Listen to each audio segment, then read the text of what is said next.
Hello, everyone. My guest today is Neil Lustig. He brings more than 25 years of experience in software, hardware, and cloud technologies to his current company, SailThru. As president and CEO, he leads the development and execution of the company's strategic vision and daily operations. Before joining, he served as president and CEO of Vendavo, a leading provider of revenue and price optimization and management solutions. Before that, he successfully directed Ariba's North American field operations and previously European operations, preceded by 16 years at IBM, serving in a variety of sales and sales management roles in e-commerce, in the e-commerce space. Neil, are you ready to take us to the top?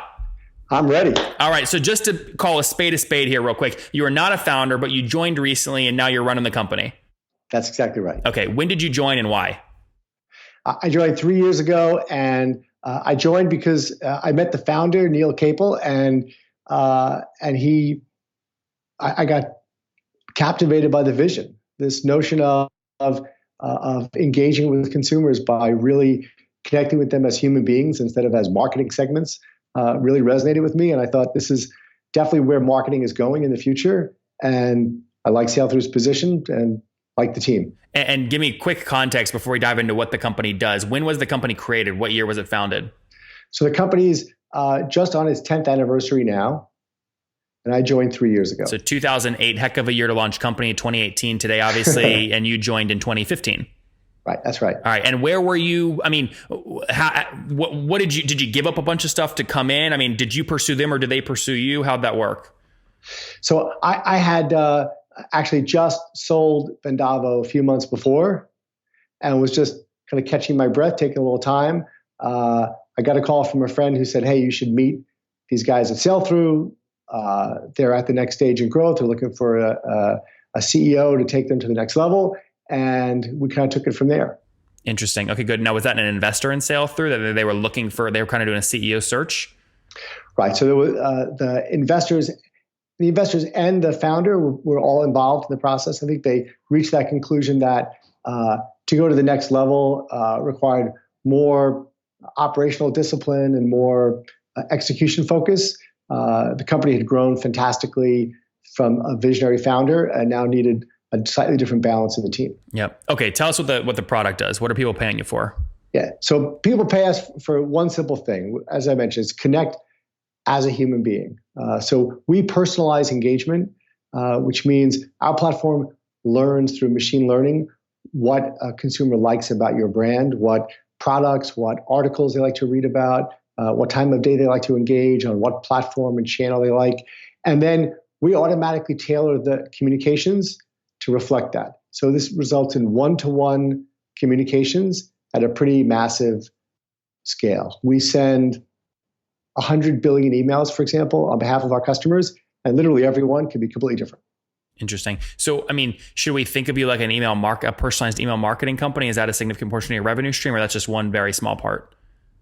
No, so you should think of us as we're half. I'd say half of us as we're an email marketing platform. Half is personalization, machine learning based personalization, and it's that combination. And while we grew up in email, and that was really the founders' foray, because we felt like that was one of the easiest things to personalize and the biggest opportunity.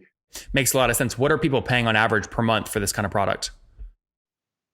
So our average, we engage on an annual basis, and our average customer is paying $120,000 a year. Okay. And was that, when you joined, was it much lower than that? Was your strategy to go downstream or upstream generally? So we've been moving up market considerably. When I started, our ACV was about half that. Oh, wow. And we've been pushing up into larger, more enterprise customers. I see. And walk me through the success you've had on that in terms of how many customers you're serving today. Yeah. So we actually serve roughly the same number of customers today as we did 3 years ago. It's just a very different mix. So we have shed a number of our very small customers, but we've also added customers like an NBC or a Tory Burch or a NASCAR, who are just much, much bigger. I think we're halfway through this journey of getting to an average customer size, an average relationship size of about $200,000 a year. Yep. What are you at though today? Are we talking like 100 customers, 10,000 customers, 1,000 customers? Where are you at generally? Roughly 400. 400. Okay, great. So you're very much in the realm in terms of your price point where you can afford to put touch on these kinds of sales with an inside sales team. Walk me through what your team size is today and how it's broken up.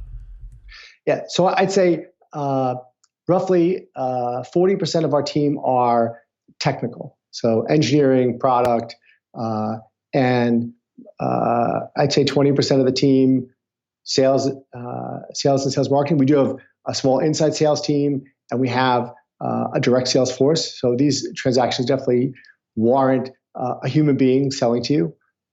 And then the balance of our team, our next biggest team after engineering is customer success. So we do embrace our customers at that price point. We throw our arms around our biggest customers and make them successful. And we do a lot to make sure that we kind of take this philosophy that if our customers are universally successful, SailThru will be successful. So total team size is what? Roughly 200. 200 folks. Okay, very good. And then walk me through, obviously, economics in a SaaS business like this are very much tied to kind of churn and how sticky folks are. What is your churn today, and how do you mitigate that? How do you always make it better? Yeah, so great question. So I think our gross churn this year will be south of 15%. That's balanced. I say that's gross churn. That's balanced by our customers grow organically, and they grow by adding businesses and new divisions and new products. So on a net basis, on a net dollar retention basis, this year will be north of 100. How far above 100? A couple of points, I think. Okay, that's good. Good. I think we'll could do better going forward, but I'm never satisfied with with where we are in that mix. But that's part of the equation. The other part and how we grow is through the sales team, and obviously that's a key part. Our most productive sales channel is referrals. And we focus on that. That's part of why we focus on making our customers successful. Our customers move around a lot. The average tenure at an e-commerce business is 2 years. So if we make you successful, we hope you'll take us with you in your next enterprise. And so for sure, our most productive source of new business is referrals from customers who have moved on to their next e-commerce or media business. Yep. Now, those obviously are the best kind, the cheapest kind of new customers. But when you do look to scale and you do kind of spend money on customer acquisition, what does your fully weighted CAC look like today? Yeah. So our CAC is, you imagine it's pretty high relative to our customer size. So it's probably 1.5 times our first year cost, which is pretty high. It's about 180 grand. Yeah, roughly. Yeah, that's right. And so you said differently, you recover that money in about 18 months. Right. Yep. And our lifetime value for our customers is a multiple of that. So in the long term, it's a profitable business to grow and expand. So I'm not looking to shrink our acquisition cost much below that. I think our opportunity is to grow our customer value by acquiring bigger customers and having them be even stickier. Yeah, and upselling. So what do you assume lifetime? I know it's a dangerous number because it can lie to you very easily, but what do you assume a minimum lifetime value is? Are you talking 360, 480?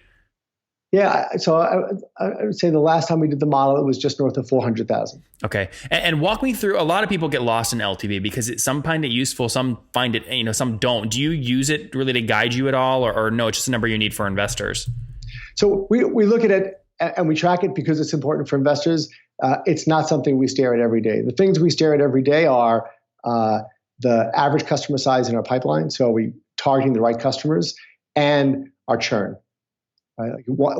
We talk to every customer who churns. We have an outside consultant that we hire that calls every customer who churns to say, why did you churn? What was the decision? We feed that back into our business process, our product pipeline, our customer success business. So we're really focused on making sure that the customers we acquire are the right customers and that they stay with us forever. Just to confirm earlier, you said less than 15% is that logo churn or revenue churn annually? Revenue churn. Okay, so gross revenue churn less than 15%, which means to get to 103% net dollar retention, you needed 18 points of expansion revenue. So that those added together is through the 3%, right? That's exactly right. That's great. Interesting. What's driving most of the expansion revenue? Are you selling additional seats, additional product lines? What are the pricing axes you're selling on? So two big dimensions. One is organic expansion. So as our customers grow, because our annual cost is linked roughly to the size of their business and their volume, as they grow, we grow with them. You mean like the number of website visitors they get or the number of emails they have? Or the number of active users they have on mobile. I see. So as they grow as a business, we're going to benefit from that at the renewal. They'll renew at a higher level, and we'll get the benefit of that. And then the other thing is, sorry, go ahead. No, you go ahead.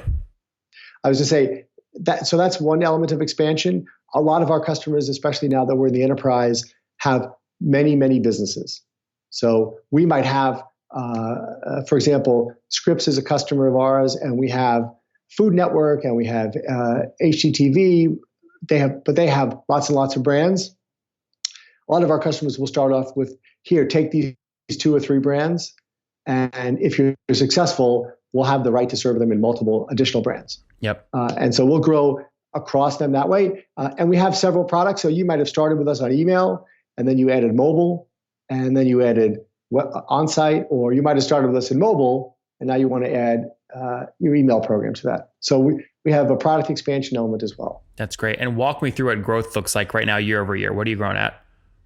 So overall, I'd say our growth is in the 20% range year over year. And we've had a balance. So I'd say, not to be defensive on this, but we haven't raised money since 2013. And are you profitable today? Yeah. So this great. is the point. We're intent on being profitable and cash flow positive and growing. When will that happen? Oh, so that's happened. So we were cash flow positive significantly in Q1. We'll never lose money again. That's great. How much had you raised before that total? Total invested capital is just under 50 million, 50. 50. Okay, good. And then last question here. So I mean, jumping into revenue here for a second, 400 customers at the ACV you talked about earlier puts you at about $4 million a month in revenue. Is that generally accurate? Yeah, it's a little more than that. Okay. We'll be between 40 and 50 million in revenue, in ARR. By the end of this year or right now? By the end of this year. By the end of this year. Okay, good. And then I can basically subtract 20% from that because you're going 20% year over year growth. That's to right. See where you're. Okay, good. That's good. That's healthy growth. What about, I mean, a company like this that's raised that much capital, you have it now where you don't need to do anything because you're cash flow positive. I mean, are you in acquisition talks with anybody? No. So this year, our focus is get a full year of profitability and cash flow positive and growth under our belt.